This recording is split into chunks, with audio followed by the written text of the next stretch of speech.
Hello, it's Jim Hutchins for the Jerusalem Connection Spot Report for this week. One of the questions that I'm often asked is, why is it that American Jews especially are so liberal? Why are they so divided in their support of Israel? And that's a very valid question. Just this past week in the Washington Post, there was an article written by Thane Rosenbaum entitled, "Just How Deep is the Divide Over Israel Among American Jews?" And he's basically giving a review of the book by Dov Waxman entitled Trouble in the Tribe, the subtitle American Jewish Conflict Over Israel.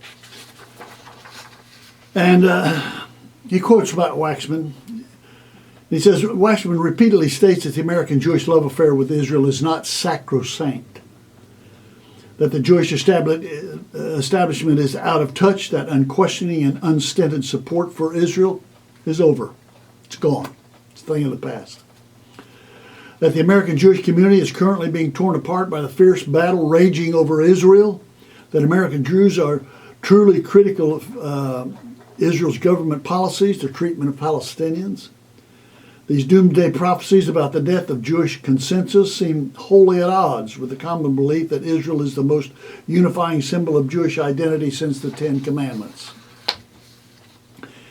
He goes on in his evaluation of Waxman's work. He says, if anything, the real trouble, Rosenbaum says, if anything, the real trouble in the tribe, and when he speaks of the tribe, he's speaking of Jews, Judaism, the Jewish people, the tribe. The real trouble in the tribe involves religious orientation, not pure politics. Orthodox Jews tend to be more involved in Jewish life and are far more hawkish in their views, and they're passionate about Israel. Non-Orthodox Jews, by contrast, skew more liberal in both their politics and their willingness to criticize Israeli policies. It is the liberal Jews who are not as staunchly pro-Israel as they once were. But these non-Orthodox Jews are increasingly leaving the tribe altogether, fully assimilated and intermarried. Their connection to Judaism and Israel will become a distant memory. Religious Jews, by contrast, are increasing in numbers and may end up as the majority of all denominations. So there is a vast divide. There is a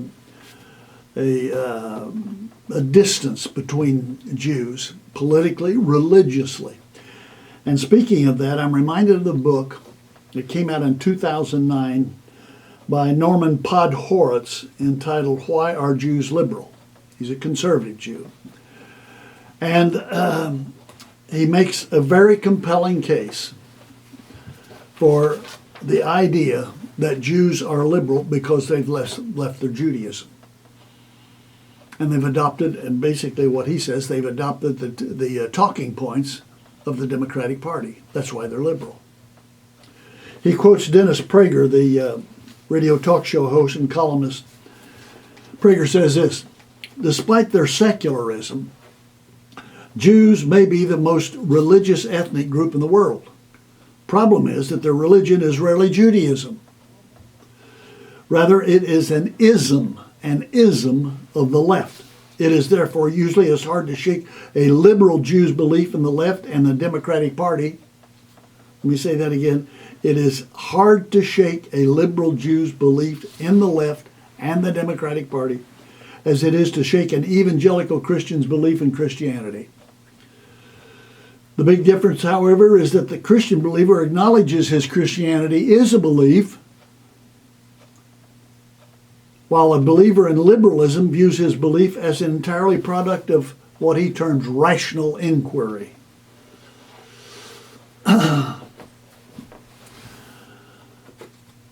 Judaism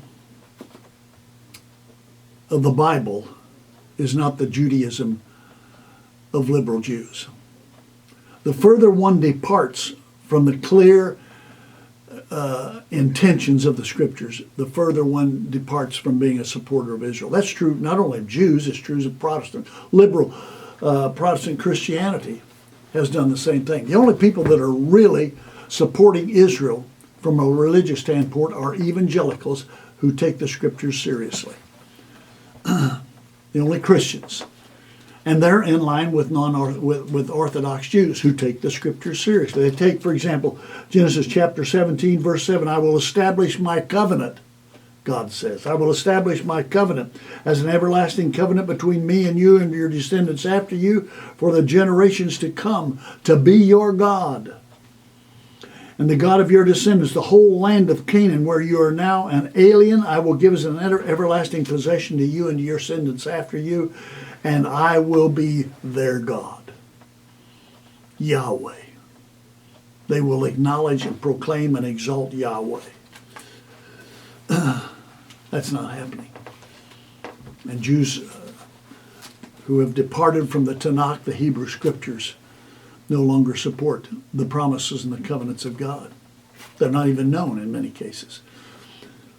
Throughout the Scriptures, that promise, that covenant is reiterated. Listen to what Amos says. Amos chapter 9, verse 14. I will bring back my exiled people Israel.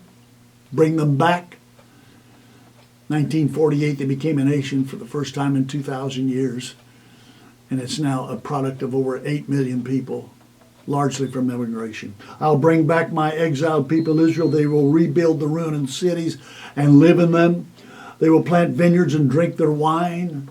They'll make gardens and eat their fruit. I will plant Israel in their own land, their covenantly promised land, never again to be uprooted for the land that I've given them, never to be uprooted from the land that I've given them, says Yahweh your God.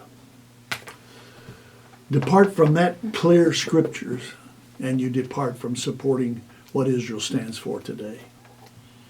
May God deliver us. May God deliver the Jews from departing from their own Scriptures.